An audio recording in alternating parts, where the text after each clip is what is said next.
નમસ્તે વિદ્યાર્થી મિત્રો, લાસ્ટ ટાઈમ આપણે ધોરણ 8 માં માદા પ્રજનન અંગ વિશે સમજી ગયા અને એ માદા પ્રજનન અંગમાં આપણે અંડપિંડ વિશે સમજી ગયા કે જે અંડપિંડ છે એ અંડપિંડ શું કાર્ય કરે છે.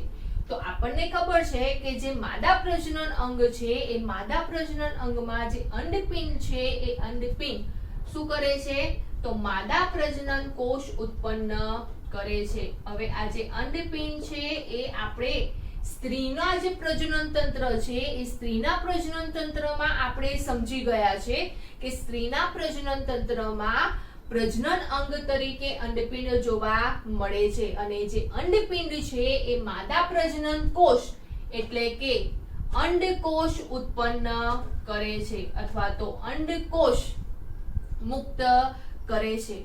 હવે આ જે પણ અંડકોષ છે એ અંડકોષ જેટલા પણ પૃથ્વી પર વસતા પ્રાણીઓ છે એ પ્રાણીઓમાં જેટલા પ્રાણીઓ લિંગી પ્રજનનની ક્રિયા કરે છે એ લિંગી પ્રજનનની ક્રિયા કરતા જેટલા માદા પ્રાણીઓ છે એ માદા પ્રાણીઓ શું ઉત્પન્ન કરે છે તો માદા પ્રાણીઓમાં માદા પ્રજનન અંગ અંડકોષ ઉત્પન્ન કરે છે. હવે આ જે અંડકોષ છે એ અંડકોષનું કદ આપણે વિચારીએ તો શું અંડકોષનું કદ દરેક પ્રાણીઓમાં એક સરખું જોવા મળે છે? તો ના વિદ્યાર્થી મિત્રો, આ જે અંડકોષ છે એ અંડકોષનું કદ પ્રાણીઓમાં કેવું જોવા મળે છે તો પ્રાણીઓમાં જુદું જુદું જોવા મળે છે. એટલે કે જુદા જુદા પ્રાણીઓમાં અંડકોષનું કદ જુદું જુદું જોવા મળે છે. કેટલાક પ્રાણીઓમાં જે અંડકોષ છે એ અંડકોષ નાના કદના જોવા મળે છે એટલે કે અતિ સૂક્ષ્મ જોવા મળે છે. જ્યારે કેટલાક પ્રાણીઓમાં જે અંડકોષ છે એ અંડકોષ મોટા કદના જોવા મળે છે. તો કેટલાક પ્રાણીઓમાં જે અંડકોષ છે એ અંડકોષ નાના કદના જોવા મળે છે જ્યારે કેટલાક પ્રાણીઓમાં મોટા કદના જોવા મળે છે. ઉદાહરણ તરીકે આપણે લઈએ કે જે મનુષ્ય છે એ મનુષ્યનો જે અંડકોષ છે એ અંડકોષ કેવા કદનો જોવા મળે છે? નાના કદનો જોવા મળે છે, અતિ સૂક્ષ્મ જોવા મળે છે. જ્યારે મોટા કદમાં કયા પ્રાણીઓનું ઉદાહરણ આવશે તો મોટા કદમાં મરઘી અને શાહમૃગ ના અંડકોષના ઉદાહરણ લઈ શકાય. એટલે કે જે મરઘી અને શાહમૃગ છે એમના જે અંડકોષ છે એ અંડકોષ મોટા કદના જોવા મળે છે. આ ઉપરાંત વિદ્યાર્થી મિત્રો, અહીંયા જે શાહમૃગ છે એ શાહમૃગનો જે અંડકોષ છે એ અંડકોષ સૌથી મોટા કદનો જોવા મળે છે. તો પ્રશ્ન પૂછવામાં આવે કે કયા પ્રાણીઓનો અંડકોષ સૌથી મોટા કદનો જોવા મળે છે? તો વિદ્યાર્થી મિત્રો, જે શાહમૃગ છે એ શાહમૃગનો અંડકોષ સૌથી મોટા કદનો જોવા મળે છે. તો આમ આપણે કહી શકીએ કે જે પણ પૃથ્વી પર વસતા સજીવોમાં જે પ્રાણીઓ છે એ પ્રાણીઓ જે લિંગી પ્રજનનની ક્રિયા કરે છે એ લિંગી પ્રજનનની ક્રિયા કરતા જેટલા પ્રાણીઓ છે એ પ્રાણીઓમાં જે અંડકોષ છે એ અંડકોષનું કદ કેવું જોવા મળે છે? જુદું જુદું જોવા મળે છે. હવે વિદ્યાર્થી મિત્રો જોઈએ આપણે ફલન. ફલન કોને કહેવામાં આવે છે? તો આપણે અગાઉ સમજી ગયા છીએ કે ફલન કોને કહેવામાં આવે છે. તો ફલન એટલે જે પણ નર પ્રજનન કોષ છે એ નર પ્રજનન કોષ અને જે માદા પ્રજનન કોષ છે એ માદા પ્રજનન કોષ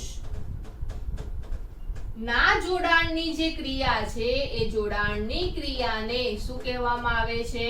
તો ફલન તરીકે ઓળખવામાં આવે છે. તો વિદ્યાર્થી મિત્રો, ફલન કોને કહેવામાં આવે છે? તો ફલનની ક્રિયા ફક્ત લિંગી પ્રજનન કરતા પ્રાણીઓમાં જોવા મળે છે. શામાં જોવા મળે છે? તો લિંગી પ્રજનનમાં ફલનની ક્રિયા થતી જોવા મળે છે.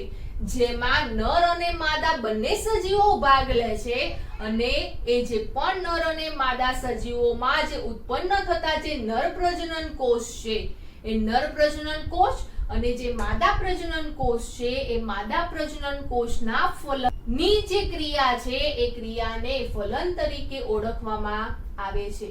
હવે નર પ્રજનન કોષ તરીકે આપણને ખબર છે કે નર પ્રજનન કોષ એટલે શુક્રકોષ અને માદા પ્રજનન કોષ એટલે અંડકોષ. તો આપણે એમ પણ કહી શકીએ કે જે લિંગી પ્રજનન છે એ લિંગી પ્રજનનમાં શુક્રકોષ અને અંડકોષ ના જોડાણની ક્રિયાને શું કહેવામાં આવે છે? તો ફલન તરીકે ઓળખવામાં આવે છે. તો ફલન કોને કહેવામાં આવે છે? તો ફલન શુક્રકોષ અને અંડકોષનું જોડાણ થવાની જે ક્રિયા છે જેને ફલન તરીકે ઓળખવામાં આવે છે. હવે આ જે ફલન છે એ ફલન એક જ પ્રકારે જોવા મળે છે? તો ના વિદ્યાર્થી મિત્રો, આ જે ફલન છે એ ફલન બે પ્રકારે જોવા મળે છે. કયા બે પ્રકારે થાય છે? તો ફલન છે એ ફલન બાહ્ય ફલન અને બીજું છે અંતઃફલન. એમ જેટલા પણ લિંગી પ્રજનન કરતા પ્રાણીઓ છે એ પ્રાણીઓમાં જે ફલનની ક્રિયા છે એ ફલનની ક્રિયા બે પ્રકારે થતી જોવા મળે છે. કયા બે પ્રકારે થાય છે? તો બાહ્ય ફલન અને અંતઃફલન. બાહ્ય ફલન કોને કહેવામાં આવે છે? તો વિદ્યાર્થી મિત્રો જુઓ, અહીંયા જે શબ્દ છે બાહ્ય ફલન, એ શબ્દમાં જ તેનો જવાબ છે. બાહ્ય એટલે બહારની તરફ, ફલન એટલે આપણે ફલનની વ્યાખ્યા સમજી ગયા છે કે જે ફલનની ક્રિયા છે એ ફલનની ક્રિયા બહારની તરફ થતી હોય એવા ફલનને શું કહેવામાં આવે છે? બાહ્ય ફલન તરીકે ઓળખવામાં આવે છે. જ્યારે અંતઃફલન, તો અંતઃફલન જે શબ્દ છે એ શબ્દમાં પણ આપણને જવાબ મળી રહે છે. અંતઃ એટલે અંદર, ફલન એટલે ફલનની ક્રિયા. તો ફલનની ક્રિયા અંદરની તરફ થતી હોય તેવા ફલનને અંતઃફલન તરીકે ઓળખવામાં આવે છે. પરંતુ વિદ્યાર્થી મિત્રો, આ જે પણ બાહ્ય ફલન અને અંતઃફલન છે એ ફલનની ક્રિયા બહાર અને અંદર, કોની અંદર અને કોની બહાર થતી જોવા મળે છે? તો વિદ્યાર્થી મિત્રો, આ જે પણ ફલનની ક્રિયા છે એ ફલનની ક્રિયા જે પણ પ્રાણીઓ છે એ પ્રાણીઓમાં જે માદા છે એ માદાના શરીરની અંદર થતી જોવા મળે છે. તો ફલનની જે ક્રિયા છે એ ફલનની ક્રિયા ક્યાં થતી જોવા મળે છે? માદાના શરીરમાં થતી જોવા મળે છે. તો અહીંયા જે પણ ફલન છે એ ફલનમાં જે બાહ્ય ફલન છે એ બાહ્ય ફલનની આપણે વાત કરીએ તો આ જે બાહ્ય ફલન છે એ બાહ્ય ફલન કોને કહેવામાં આવે છે? તો જે પણ ફલનની ક્રિયા છે એટલે કે શુક્રકોષ અને અંડકોષના જે જોડાણની ક્રિયા છે એ જોડાણની ક્રિયા ક્યાં થતી જોવા મળે છે?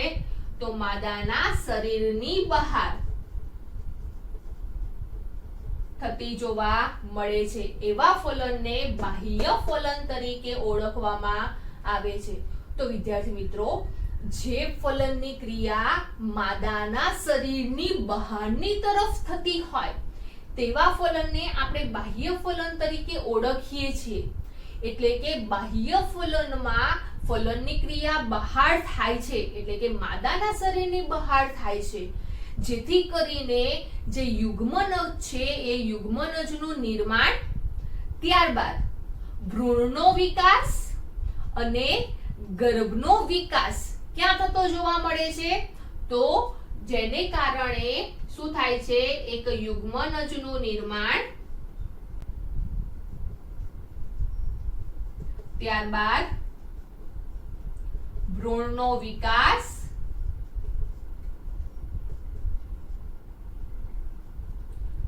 અને ગર્ભનો વિકાસ ક્યાં થાય છે?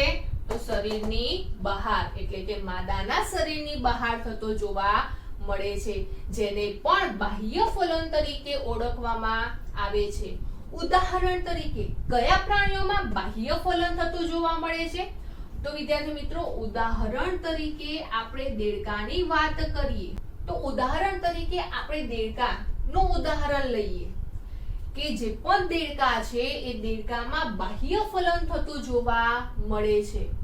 તો બાહ્ય ફલન કોને કહેવાય છે તે આપણે દેડકાના ઉદાહરણ દ્વારા સમજીએ. તો વિદ્યાર્થી મિત્રો, આપણને ખબર છે કે જે દેડકા છે એ દેડકા આપણને ચોમાસાની ઋતુમાં જ જોવા મળે છે, એટલે વધારે પ્રમાણમાં આપણને ચોમાસાની ઋતુમાં જોવા મળે છે.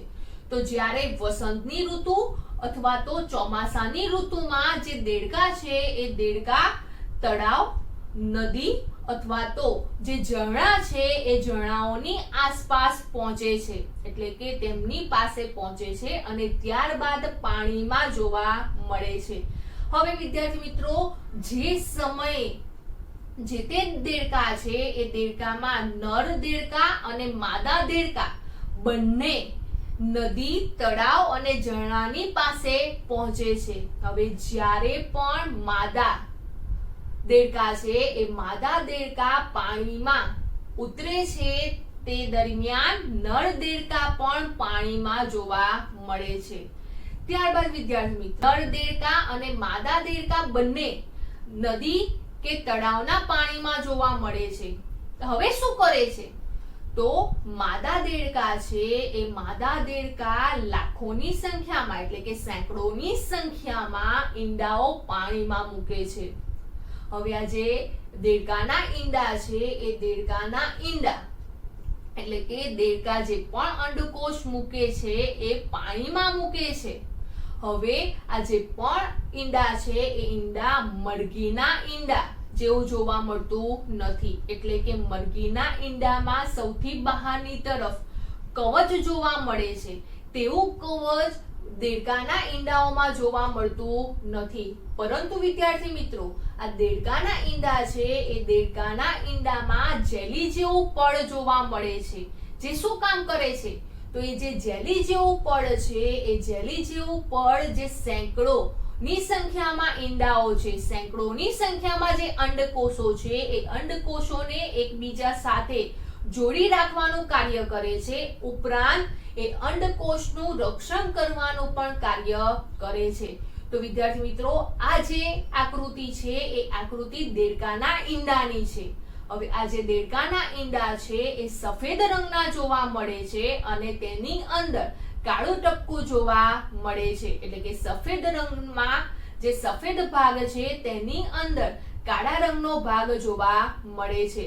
આ ઉપરાંત આ દેડકાના ઈંડાની આસપાસ આપણને જેલી જેવો ચીકણો પદાર્થ જોવા મળે છે અને જે ચીકણો પદાર્થ છે, જેલી જેવો પદાર્થ છે, એ શું કાર્ય કરે છે? તો આ જે ઈંડાઓ છે એ ઈંડાઓને એકબીજા સાથે જોડી રાખવાનું કાર્ય કરે છે અને તેમનું રક્ષણ કરે છે.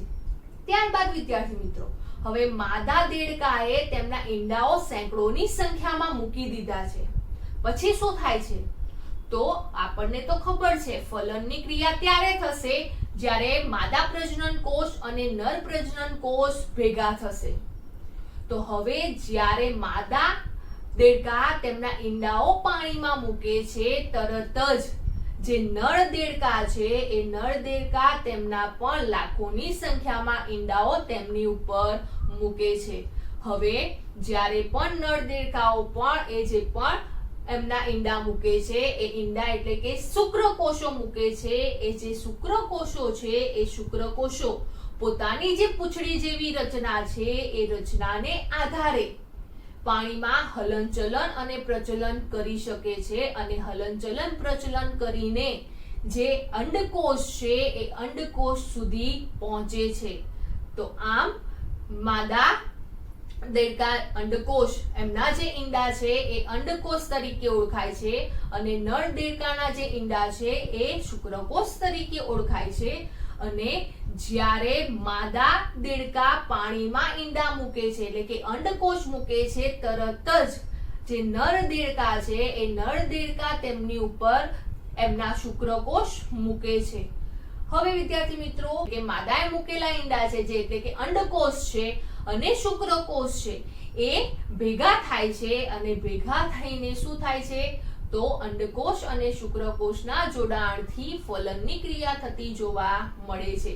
પરંતુ વિદ્યાર્થી મિત્રો અહીંયા આ જે બંને ઈંડા છે અંડકોષ અને શુક્રકોષ બંને ભેગા થવાની ક્રિયા ક્યાં થતી જોવા મળે છે તો બંનેને ભેગા થવાની જે ક્રિયા છે એ જે માદા દેડકા છે એ માદા દેડકાના શરીરની બહાર પરંતુ ક્યાં થાય છે તો પાણીમાં થતી જોવા મળે છે.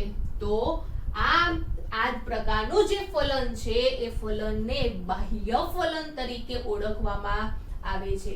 આ ઉપરાંત વિદ્યાર્થી મિત્રો જે માછલીઓ છે એ માછલીઓમાં પણ આ પ્રકારનું ફલન થતું જોવા મળે છે. ઉપરાંત જે સ્ટારફિશ છે એટલે કે જે તારા માછલી છે એ તારા માછલીમાં પણ બાહ્ય ફલન થતું જોવા મળે છે. તો આમ વિદ્યાર્થી મિત્રો આ જે પણ દેડકા અને માછલી છે એ સેંકડોની સંખ્યામાં અંડકોષ અને લાખોની સંખ્યામાં શુક્રકોષો પાણીમાં મૂકે છે. કેમ એકની સંખ્યામાં ના મૂકી શકે તો ના વિદ્યાર્થી મિત્રો દેડકા અને માછલી છે એ સેંકડો અને લાખોની સંખ્યામાં પોતાના અંડકોષ અને શુક્રકોષ પાણીમાં મૂકે છે. કેમ તો આ જે દેડકા અને માછલી છે એમાં ફલનની ક્રિયા બાહ્ય ફલન દ્વારા થતી જોવા મળે છે એટલે કે માદાના શરીરની બહાર પાણીમાં થતી જોવા મળે છે. આ ઉપરાંત આ જે પણ ઈંડાઓ છે એ ઈંડાઓને બાહ્ય પરિબળો દ્વારા અસર થતી જોવા મળે છે. ઉદાહરણ તરીકે પાણીની ગતિ, વાયુ ઉપરાંત વરસાદની અસર તેની ઉપર સતત થતી જોવા મળે છે. તો આ જે પણ દેડકા અને માછલીના ઈંડાઓ છે તેમની ઉપર બાહ્ય પરિબળો જેવા કે પાણીની ગતિ, વાયુ અને વરસાદની જે અસર છે એ અસર સતત પ્રભાવિત કરે છે.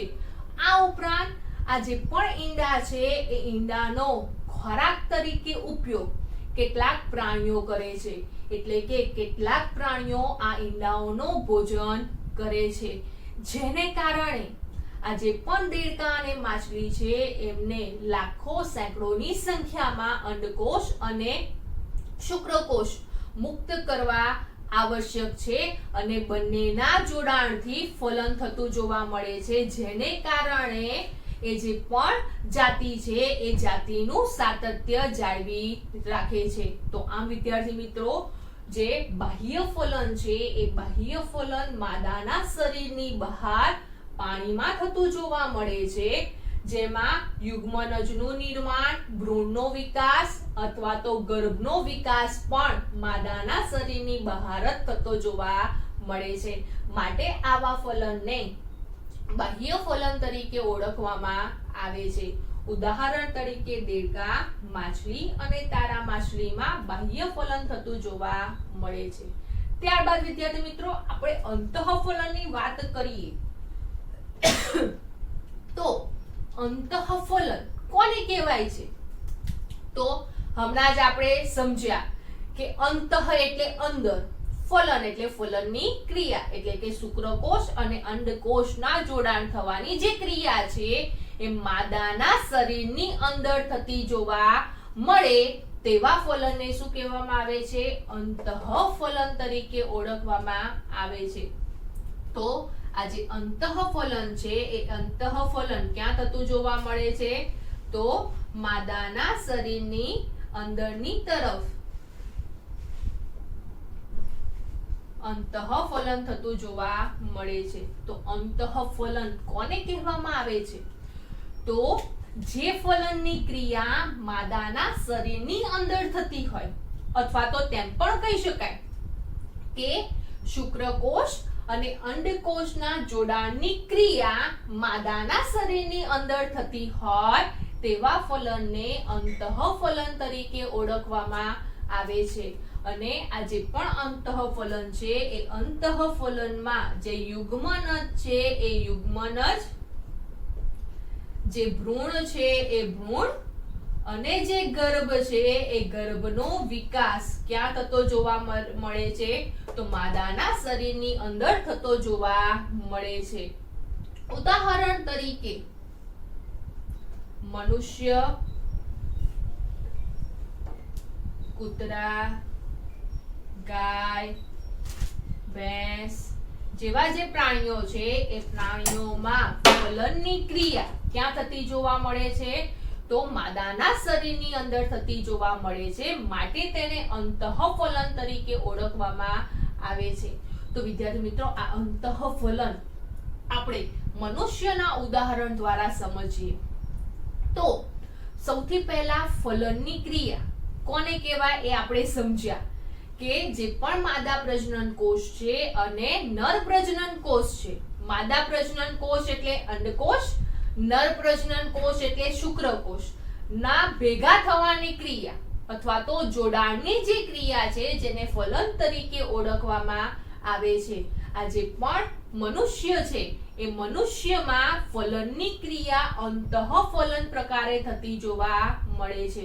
એટલે કે મનુષ્યમાં ફલનની ક્રિયા માદાના શરીરની અંદર થતી જોવા મળે છે. હવે ફલનની ક્રિયા કેવી રીતે થાય છે? તો વિદ્યાર્થી મિત્રો, મૈથુન ક્રિયા દરમિયાન જે પણ અંડકોષ છે અને જે શુક્રકોષ છે એ શુક્રકોષ ભેગા થાય છે. હવે આપણે અગાઉ સમજી ગયા છીએ કે નર પ્રજનન અંગ નર પ્રજનન કોષ ઉત્પન્ન કરે છે અને માદા પ્રજનન અંગ માદા પ્રજનન કોષ ઉત્પન્ન કરે છે.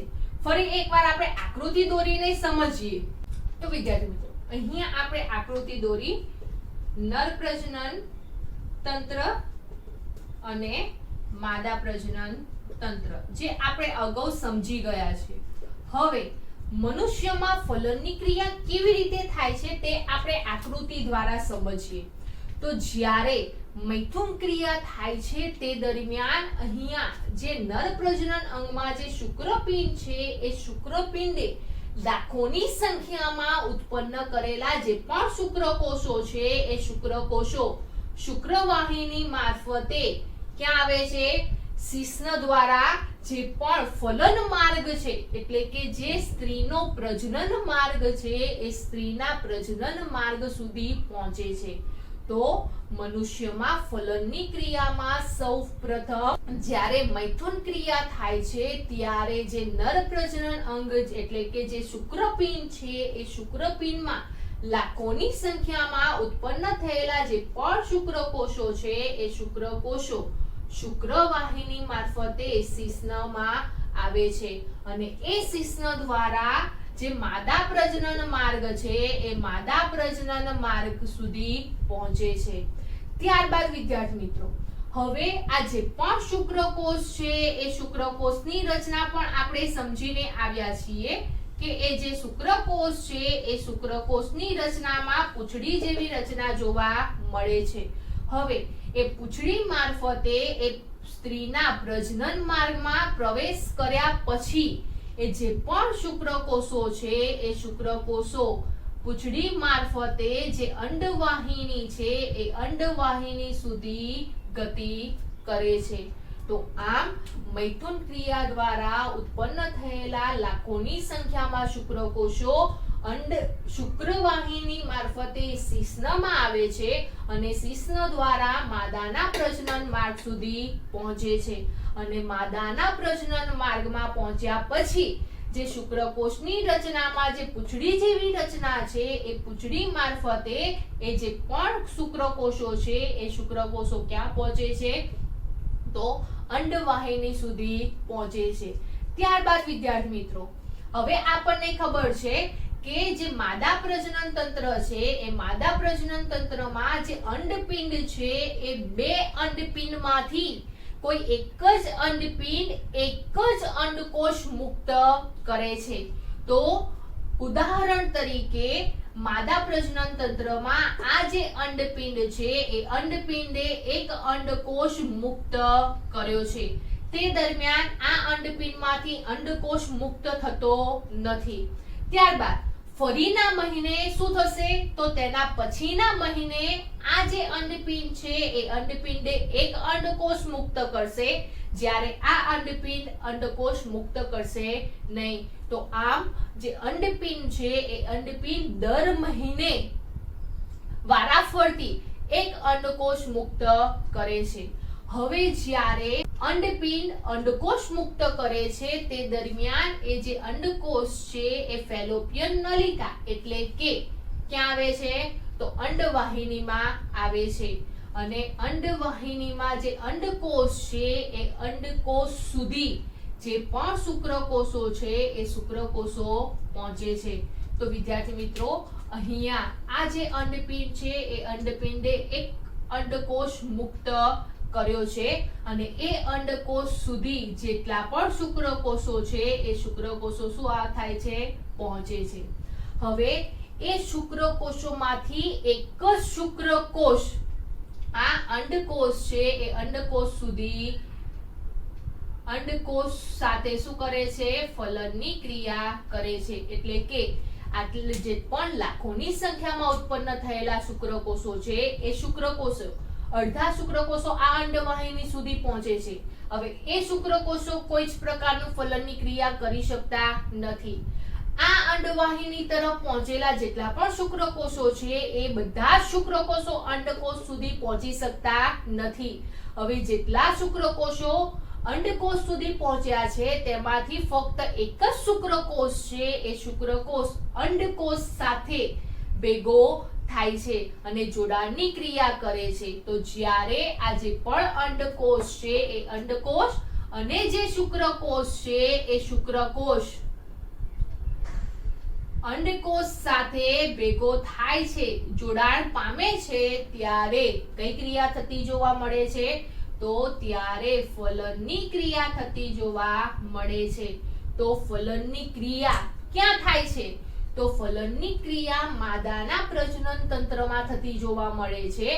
અને એ કયા અંગમાં થાય છે તો ફલનની ક્રિયા અંડવાહિનીમાં થતી જોવા મળે છે. તો વિદ્યાર્થી મિત્રો મનુષ્યમાં ફલનની ક્રિયા આ પ્રમાણે થતી જોવા મળે છે. આ ઉપરાંત હવે જ્યારે આ અંડકોષ અને આ જે શુક્રકોષ છે એ શુક્રકોષ ભેગા થાય છે ત્યારબાદ શું થાય છે તો બંને ભેગા થઈને શું બનાવે છે એક કોષ બનાવે છે જેને શું કહેવામાં આવે છે યુગ્મનજ તરીકે ઓળખવામાં આવે છે અથવા તો તેને ફલિતાંડ તરીકે પણ ઓળખવામાં આવે છે. તો વિદ્યાર્થી મિત્રો શુક્રકોષ અને જે અંડકોષ છે એ અંડકોષના જોડાણથી ફલનની ક્રિયા થાય છે અને ફલનની ક્રિયાને કારણે યુગ્મનજનું નિર્માણ થતું જોવા મળે છે. એટલે કે ફલિતાંડનું નિર્માણ થતું જોવા મળે છે જે એક જ કોષ છે અને તેની અંદર પણ જે કોષ કેન્દ્ર છે એ કોષ કેન્દ્ર પણ એકની સંખ્યામાં જોવા મળે છે.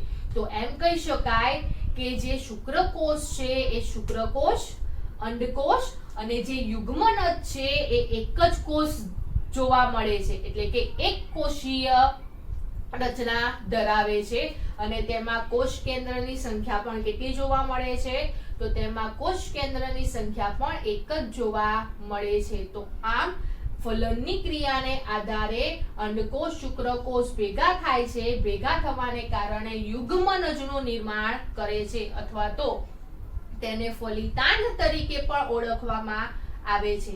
આ ઉપરાંત વિદ્યાર્થી મિત્રો યુગ્મનજ શુક્રકોષો અને અંડકોષ ની રચના કેવી છે તો એક કોષીય રચના જોવા મળે છે. તો આમ જે ફલન છે એ ફલન પ્રાણીઓમાં બે પ્રકારે થતું જોવા મળે છે. બાહ્ય ફલન જે દેડકામાં થતું જોવા મળે છે અને અંતઃફલન જે આપણે મનુષ્યમાં થતું જોવા મળે છે જે આપણે ઉદાહરણ દ્વારા સમજીએ. આ ઉપરાંત વિદ્યાર્થી મિત્રો અહીંયા યુગ્મનજ એક કોષ છે જેથી આપણે કહી શકીએ કે જે પણ સજીવો છે એ સજીવોનું જીવન એક જ કોષથી શરૂ થતું જોવા મળે છે. જે આપણે અગાઉ ચેપ્ટર 8 માં સમજી ગયા છીએ કે પૃથ્વી પર વસતા જેટલા પણ સજીવો છે એ સજીવોનું જે જીવન છે એ જીવન એક જ કોષ દ્વારા થતું જોવા મળે છે. એટલે કે એક જ કોષથી શરૂ થતું જોવા મળે છે.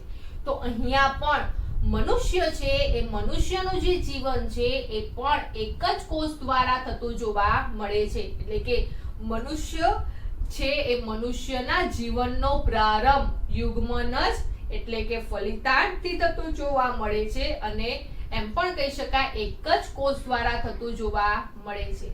આ ઉપરાંત વિદ્યાર્થી મિત્રો જે પણ ફલનની ક્રિયાથી જે નવો બાળ સજીવ ઉત્પન્ન થાય છે એટલે કે જે પ્રજનનની ક્રિયા કરે છે એ પ્રજનનની ક્રિયાથી પોતાના જેવો નવો બાળ સજીવ ઉત્પન્ન થાય છે. હવે એ જે પણ બાળ સજીવ છે અથવા તો એ જે સંતતિ છે એ સંતતિમાં જે તે લક્ષણો છે એ લક્ષણો પોતાના પિતૃઓમાંથી ઉતરી આવે છે. એટલે કે એ જે પણ નવો બાળ સજીવ છે કે પછી એ જે સંતતિ છે એ સંતતિમાં કેટલાક લક્ષણો તેના માતૃના અથવા કેટલાક લક્ષણો તેના પિતૃના એટલે કે પિતાના જોવા મળે છે. આવું શા માટે થાય છે? તો વિદ્યાર્થી મિત્રો જ્યારે ફલનની ક્રિયા થાય છે તે દરમિયાન જે અંડકોષ છે એ અંડકોષમાં જે કોષ કેન્દ્ર છે એ કોષ કેન્દ્રમાં રંગસૂત્રો જોવા મળે છે. જે આપણે ચેપ્ટર 8 માં સમજી ગયા છે કે જે તે કોષ છે એ કોષના કોષ કેન્દ્રની અંદર રંગસૂત્રો જોવા મળે છે અને એ રંગસૂત્રો પર જનીનો જોવા મળે છે. તો જ્યારે પણ ફલનની ક્રિયા થાય છે તે દરમિયાન જે અંડકોષ છે એ અંડકોષ માં રહેલો જે કોષ કેન્દ્ર છે એ કોષ કેન્દ્રમાં જે રંગસૂત્રો છે એ રંગસૂત્રોમાં રહેલા જે જનીનો છે એ જનીનો જે માતૃ છે એટલે કે જે માતા છે એ માતાના લક્ષણોને આનુવંશિક કરે છે એટલે કે માતાના લક્ષણોનું વહન કરે છે. જ્યારે જે શુક્રકોષ છે એ શુક્રકોષમાં રહેલું જે કોષ કેન્દ્ર છે એ કોષ કેન્દ્રમાં રહેલા જે રંગસૂત્રો છે એ રંગસૂત્રોના જે જનીનો છે એ જનીનો પિતૃ એટલે કે પિતાના લક્ષણોનું વહન કરે છે. તો જ્યારે યુગ્મનજનું નિર્માણ થાય છે તે દરમિયાન શુક્રકોષ છે એ શુક્રકોષમાં જે કોષ કેન્દ્રમાં રહેલા રંગસૂત્રો છે એ રંગસૂત્ર પરના જનીનો પિતાના લક્ષણોનું વહન કરે છે. જ્યારે અંડકોષમાં કોષ કેન્દ્રમાં રહેલા જે રંગસૂત્રો છે એ માતાના લક્ષણોનું વહન કરે છે અને યુગ્મનજનું નિર્માણ થાય છે. એટલે જ્યારે યુગ્મનજનું નિર્માણ થાય છે તે દરમિયાન તેમના કોષ કેન્દ્રમાં રહેલા જે પણ રંગસૂત્ર છે એ રંગસૂત્રના જનીનો પર કેટલાક માતાના લક્ષણો અને કેટલાક પિતાના લક્ષણો જોવા મળે છે. એટલે કે માતા અને પિતાના લક્ષણો આનુવંશિક થતા જોવા મળે છે.